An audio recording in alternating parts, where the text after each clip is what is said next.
Slick back. No, no, slick back. That's what I said. Slick back. No, nigga, I'm a pimp named Slick back. Pimp named Slick back. Pimp named, pimp named, pimp named Slick back. Nigga, are you deaf? I'm a pimp named Slick. Assalamualaikum warahmatullahi wabarakatuh. Perkenalkan, saya Aulia Saharani dari Prodi Pendidikan Bahasa Arab Universitas Jaya Fakultas. Dalam video kali ini, saya akan memberikan penjelasan sedikit tentang sejarah Uhud pada masa Rasulullah dan para sahabat. Nah, video ini saya buat untuk memenuhi tugas dari Ustadz Abdul Rauf MPDI, yang dimana kami ditugaskan untuk memberikan materi tentang sejarah dari Uhud al-Arab. Sebelum kita membahas tentang sejarah pada masa Rasulullah dan para sahabat, saya akan memberikan sedikit materi tentang pengertian kaligrafi. Nah, secara etimologi, kaligrafi itu ada dua, yaitu kaligrafia dan kaligrafos. Jika mereka dipisahkan, itu menjadi kalos dan grafos, yang berarti kalos adalah indah dan grafo berarti tulisan. Dengan demikian, kaligrafi itu mempunyai dua unsur, yaitu keindahan atau nilai estetis dan tulisan kaligrafi tersebut atau yang biasa disebut dengan aksara. Nah, jika kita simpulkan bahwa kaligrafi itu adalah seseorang yang mampu atau ahli dalam menulis indah yang bisa digunakan oleh banyak negara atau berbagai bahasa, seperti kaligrafi Arab, kaligrafi Cina, dan kaligrafi Jepang, yang dimana mereka memiliki corak atau spesifikasi dalam tulisan yang sangat berbeda dan sangat identik.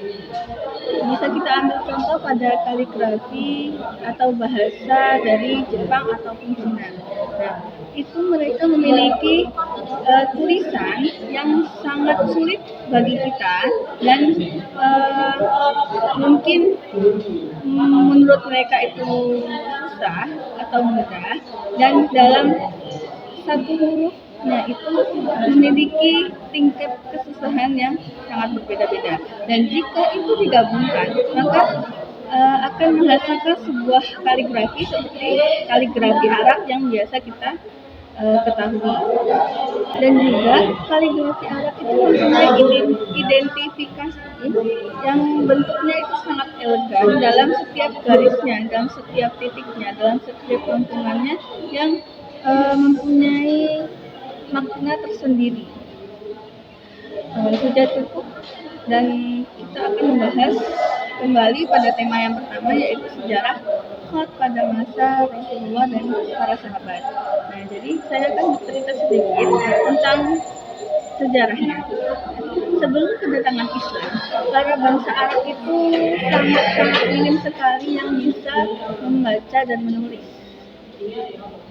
Sangat minim, dan mereka itu sangat lebih menyukai menyampaikan sebuah syair yang silsilah dan transaksi, dan juga perjanjian yang disampaikan dari mulut ke mulut tanpa mereka catat. Nah, karena itu banyak sekali kemungkinan mereka itu tidak bisa membaca dan menulis karena mereka tidak pernah suka untuk mencatat hal apapun, kecuali dalam bangsa itu mereka ada yang bisa membaca dan menulis, itu hanya pada kalangan bangsawan Arab. Nah, sampai pada masa Islam, awal Islam, yakni pada masa Rasulullah dan masa sahabat, Islam itu menghendaki orang-orang Islam untuk bisa membaca dan menulis. Pada masa ini, sebagian sumber menyebutkan bahwa ada 17 laki-laki dan 7 wanita yang bisa menulis di Mekah saat itu. Dan sumber lain juga menyebutkan bahwa ada 42 orang yang bisa membaca dan menulis. Rasulullah juga telah memerintahkan kepada tawanan perang Badar untuk mereka itu belajar membaca dan menulis, sehingga karena Rasulullah memerintahkan dan mereka pun belajar sehingga eh, muncullah para sahabat yang ahli dalam menulis atau melakukan pencatatan ayat-ayat Al-Quran, yakni seperti sahabat kita yaitu Ali bin Abi Thalib. Pada masa awal Islam itu juga berkembang jenis khot, yaitu Al-Fayri, Al-Kufi, dan Al-Ambari. Namun yang perlu kita ketahui bahwa khot yang digunakan di dalam mushaf tertua di bahasa sahabat itu yang kulit kambingnya berasal dari masa Nabi Muhammad SAW itu menggunakan khot hijazi terdiri dari penggalan surat Al-Kahfi, surat Al-Maryam, surat Maryam hingga surat Toha.